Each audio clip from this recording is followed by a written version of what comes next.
people's responsibility to that action. And also, I hope you have like awesome security because you're like totally a threat to the establishment. You're awesome. Thank you. Thank you. Fortunately, you're wrong about that last thing because I'm not a threat at all. Ideas are powerful, and ideas change the future more effectively than any other thing in the history of humanity. Not people, ideas. And the good news is that Bitcoin isn't people, it's ideas. There's a lot of people behind it, but fundamentally it's an idea. And in one really beautiful way, it's an idea that has been distilled into some mathematical formulas and put together as software so that idea now runs on the internet. And it doesn't run in one place on the internet. It's an idea that has been set free and runs everywhere.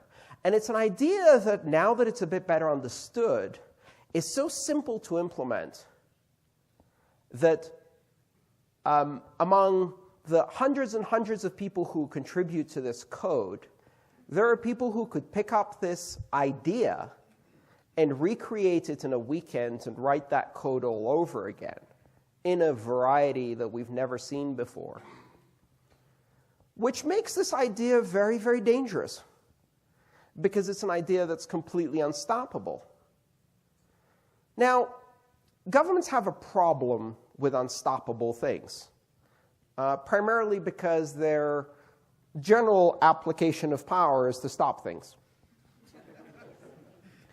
And when you talk to people in government, there's something funny that happens, which is they assume that you are questioning their authority. They assume that you are questioning whether they are duly authorized, that they have the moral authority to stop cryptocurrencies, to stop blockchains, to stop Bitcoin. I'm not questioning their authority. That's a political question which isn't very interesting to me. I'm questioning their ability. It's a whole other question. They can have all of the authority in the world, zero ability to act on that authority. How are governments going to react? I recently did a little study, which I'm going to release, a public domain, which is a mashup between the World Freedom Index, which is a score of every country in the world on civil and political liberties, which is done by an independent organization, very, very respected, backed by many international institutions, versus the legal status of Bitcoin and other cryptocurrencies in each country. If you lay those two maps over each other, it's a perfect match. Free countries, free Bitcoin. Not free countries, not free Bitcoin. And then you suddenly realize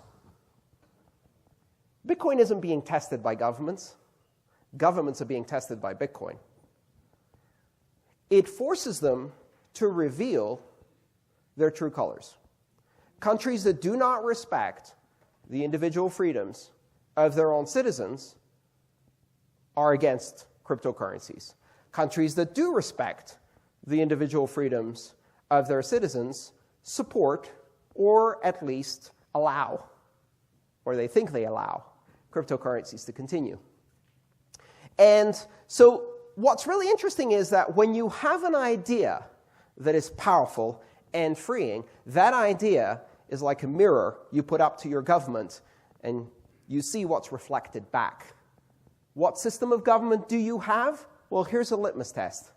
How do they feel about this? Because it's an idea that's powerful and gives people freedom. This is the state today. Free countries allow the use of these technologies. It's not going to be the state forever.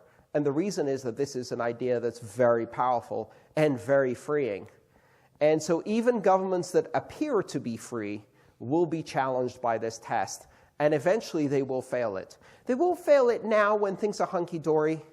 They'll fail it when they need to because their own currency is suffering. So when you see crises, there's a need for a scapegoat, right? And that scapegoat has to be something convenient. I expect that governments will not react well to this phenomenon. We've seen how the government of Turkey, the government of India, the government of Venezuela have acted. They call people who use Bitcoin terrorists. Are there any terrorists in this room? I don't think so. Ironic, of course, because the main sponsors of terrorism are some of these governments. Right back at you. But they will do that. They will use propaganda and misinformation to tell people that Bitcoin is used to buy drugs, that Bitcoin is used to fund criminal activities, that Bitcoin is used to fund terrorism, as if there's any form of money that is not used to do those things. And this is a great irony, because money is a tool to convey value, and if you're conveying value, of course you're going to use it to convey value on things that are not strictly legal, or at least in this country or that country, they're not strictly legal. All money has been used to do that forever. The illegal activities themselves have been used as money. Do you know what you can buy drugs with? Sex. Anything. Everything. There is nothing you can't buy drugs with. So the idea that this is the problem is ironic. Governments will react poorly. They'll try to stop it. They'll fail to stop it. They'll try to demonize it. They'll fail to demonize it. Because in the end, people will see that when it becomes a choice between the future of their children and obeying a stupid law, guess what wins? Every time. And that's exactly what's happening in Venezuela. So I'm very positive that with the right powerful idea, we can get a world that is much more free than it is today. But it won't be without a fight. And most of that fight will be about propaganda.